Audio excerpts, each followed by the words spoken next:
এই সেনাপতি, আদেশ করেন মহারাজ। বলো বলো আমার রাজ্যের কি অবস্থা? কি বলবো দুঃখের কথা মহারাজ, সাপে ভেঙে টানাটানি, চারিদিকে বন্যার পানি, এসব কি বলছো তুমি?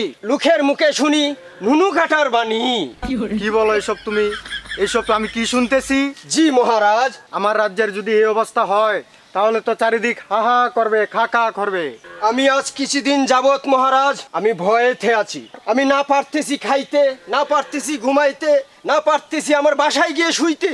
কেন, কি হয়েছে তোমার আবার?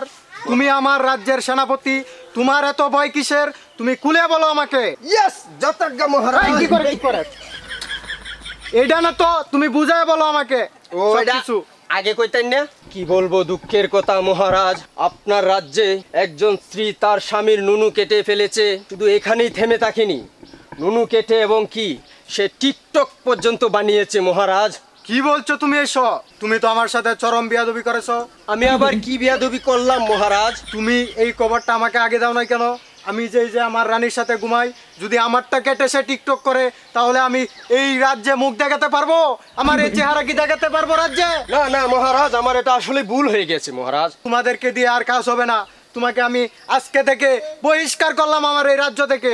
না মহারাজ, আপনি এটা করবেন না মহারাজ। এটা যদি আপনি করেন আমার তাহলে আমার স্ত্রী সন্তানরা না খেয়ে মরবে মহারাজ। তুমি যে অন্যায় করেছো আমার সাথে, আমার যদি আজকে আমার এখনো কোনো পুত্র সন্তান হয় নাই, আমার এই রাজ্য ভবিষ্যতে কে চালাবে? আপনার রাজ্যের প্রজারা এই অন্যায়ের বিচার চাইতেছে। হ্যাঁ অবশ্যই, তার বিচার তো আমি অবশ্যই করব। আমার রাজ্যে এই অন্যায়ের কোনো স্থান নেই, আমি তার কঠোরতম বিচার করব। চলো এখন, চলো দেখি সেই রুগীর কি অবস্থা। চলেন মহারাজ। চলো, দাঁড়ান চলো। মহারাজ, আপনার তো একটু সমস্যা আছে, আপনি তো আবার একটু ডিস্টার্ব। যে মেয়ে দেখেন এই মেয়েই আপনার ভালো লাগে যায়, কিন্তু এই মেয়ে কিন্তু অনেক সুন্দরী।